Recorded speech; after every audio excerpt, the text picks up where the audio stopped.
What's your favorite part of the movie? Oh my God. I think relieved it is so embraced. So I'm the favorite part of the whole movie. It's pretty good.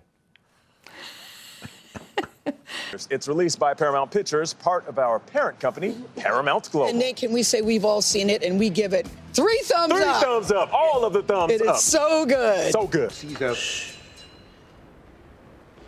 How often do you think about the Roman Empire? This eternal subject became briefly topical when, as best I can gather, a bunch of women on TikTok were shocked and disappointed to discover that men spend a lot of their time thinking about things that are not them. Tedious sociological and psychological explanations were hastily concocted, usually stemming from women's dreadfully simplistic idea of what men are like and their narcissistic displeasure at not being the center of everybody else's universe. My summary of Google's generative AI summary of womanly conclusions about this trend is: number 1, the subspecies Testiculus erectus, sometimes sapiens, is positively obsessed with brute strength and so admires Rome for its masculine virtues, like the earlier Greeks but less gay. Number 2, being the main beneficiaries of patriarchy, men are naturally inclined towards such a finely tuned and highly ordered patriarchal entity. Women in the Roman Empire knew their place, and this arrangement appeals to the modern misogynistic male. Number 3,